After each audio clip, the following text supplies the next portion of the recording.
नमस्कार सभी भावी अध्यापकों को, जितने भी D triple S B TGT PGT की प्रिपरेशन कर रहे हैं और आरपीएससी के लिए कर रहे हैं, ग्रेड सेकंड के लिए, चाहे वो बच्चे ईएमआरएस के लिए कर रहे हैं, उन सभी के लिए एक बहुत ही बेहतरीन सूचना। जैसा कि आप सभी इस बात का इंतजार कर रहे थे कि सर हमारे को D triple S B specific mock test की आवश्यकता है, तो जो अब बिल्कुल सही समय है ना। तो 1 मई से हमने टेस्ट सीरीज चालू कर दी बच्चों। 1 मई से यानी कि हमारी टेस्ट सीरीज चालू होने वाली है। तो मई मंथ का शेड्यूल मैंने बना दिया। हालांकि मुझे लगता है कि अपने अपने जो डी ट्रिपल एस बी का एग्जाम है वो इलेक्शन बाद ही होना है ना।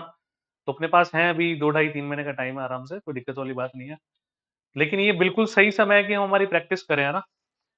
क्योंकि जैसे हम हमारी प्रैक्टिस करेंगे तो हमें ये पता लग जाएगा कि कौन सा टॉपिक वीक है, कौन सा पोर्शन वीक है, और ये सब बातें टेस्ट देने से ही पता लगती है बच्चों, है ना। हमने तैयारी कर ली है, मान लो तुमने जितने भी टॉपिक्स पढ़ लिए वो तुम्हारे कितने तैयार हैं, उस बात का अंदाजा केवल मॉक टेस्ट देने से ही होगा बच्चों, ना।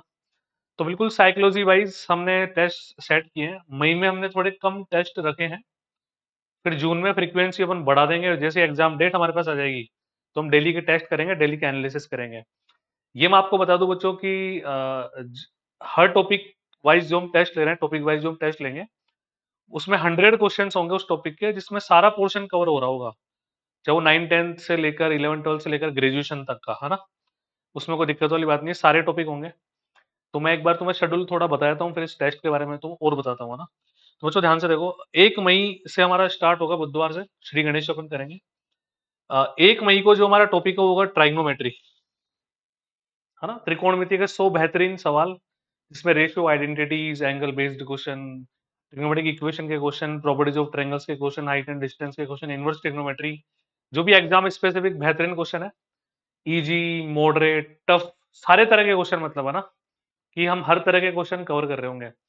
ये मैं दावा के साथ कह रहा हूँ बच्चों कि ये जो हमारे टेस्ट है, जो आपको रोहितनामा एडवांस में से एप्लीकेशन में मिलेंगे, किसी भी टॉपिक में अगर आप 70% से ऊपर नंबर ला रहे हैं, 70% से अबव आपके क्वेश्चन करेक्ट हैं, तो आप मान लेना आपकी तैयारी बिल्कुल बेहतरीन है, बढ़िया तैयारी है, कोई दिक्कत वाली बात नहीं है। उस टॉपिक के क्वेश्चन आपसे एग्जाम में होंगे, और कोई चिंता करने वाली बात बिल्कुल भी नहीं है। खूब सारी प्रैक्टिस करेंगे।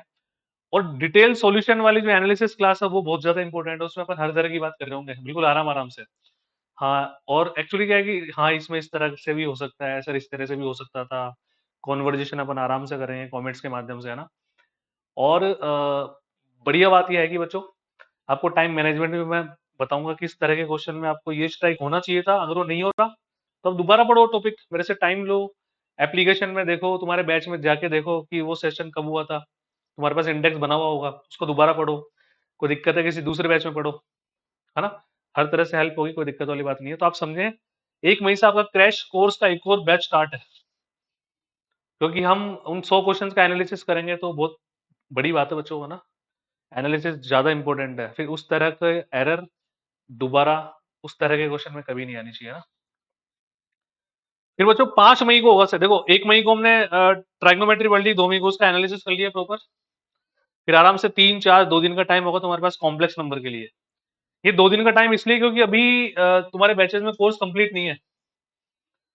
तो जो करंट में तुम्हारी पढ़ाई चल रही है, वो जो आईटी सेशन चल रहे हैं, जो जनरल पेपर है, जो जीके है, जो हायर मैथ्स में जो भी टॉपिक्स पढ़ रहे हैं, वो तो पढ़ने ही पढ़ने हैं, उनको छोड़ना नहीं है ना। पहले मैंने सोचा था कि लगातार अपन टेस्ट करते हैं, लगातार में फिर तुम ये भी नहीं पढ़ पाओगे, वो भी नहीं पढ़ पाओगे, डीमोटिवेशन हो जाएगा, है ना। तो मैं मानता हूँ मई मई में course complete almost in maximum batches में अपन एक कंट्रोल वाली सिचुएशन में आ जाएंगे ना।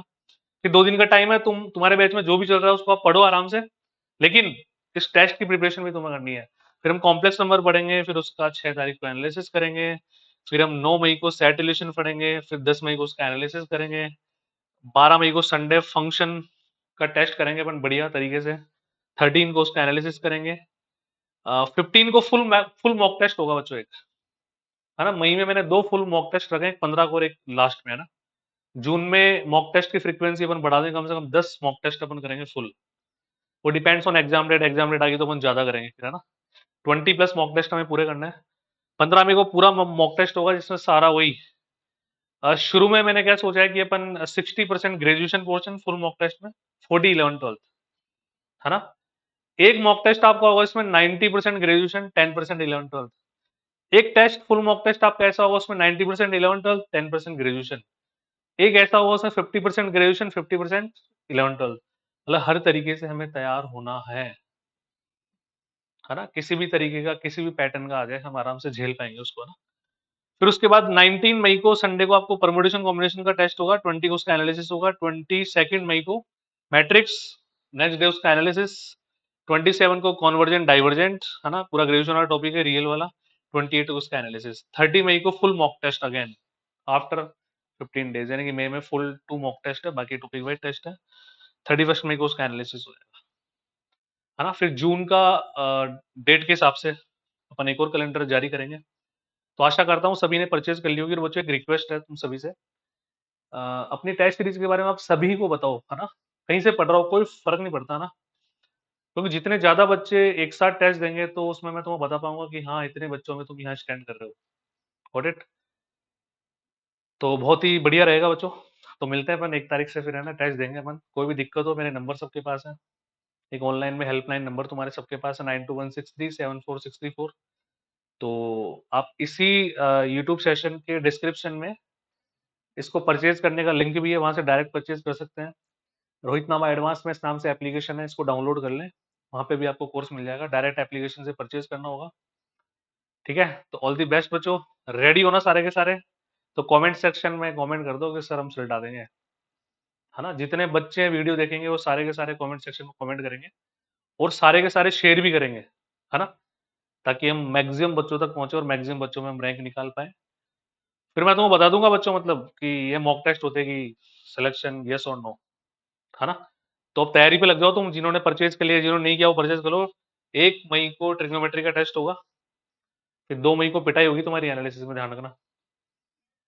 और आपकी किस तरह की मिस्टेक्स हो रही थी बच्चों, देखो एनालिसिस में क्या होता है एक्चुअली, आपको ये पता करना होता है कि यार मेरे से इस तरह का क्वेश्चन हो तो रहा है पर टाइम ले रहा है। तो इस तरह के क्वेश्चन को और जल्दी करने के लिए मैं रोहित सर को फोन कर लूं, सर इस तरह के क्वेश्चन में मुझे क्या करना चाहिए, मेरे को ये बौखलाहट हो गई, है ना? और आपको रियल टाइम देना है, मतलब टेस्ट आपको ये फील करना है कि ऐसा नहीं तुम घर पे टेस्ट दे रहे हो, उधर बच्चा रो रहा है, उधर कोई पुकार रहा है तुम्हारे को, तुम्हारा फोन आ रहा है, बंद करके कोने में बैठ जाना रूम को, बिल्कुल ऐसे फील करना कि हाँ तुम एग्जैक्ट एग्जाम दे रहे हो, है ना? और कोई भी क्वेरी हो डायरेक्टली कॉल मी, मस्त करो, परचेज कर लो फटाफट से, फिर इसकी रेट बढ़ जाएंगी, क्योंकि फिर एप्लीकेशन में क्या है, इसका प्रोसेस बहुत लंबा होता है ना। पूरी टीम लग रही है तुम्हारे लिए। और कोई भी बच्चा ऑफलाइन भी टेस्ट देना चाह रहा है तो गोपालपुरा बाईपास जयपुर पे हमारा इंस्टीट्यूट है, मोस्ट वेलकम, है ना? यहाँ पे आओ, आप अपना रजिस्ट्रेशन कराएं और मॉक टेस्ट दें बच्चों। राधे राधे, जय श्री श्याम, टेक केयर बच्चों, है ना?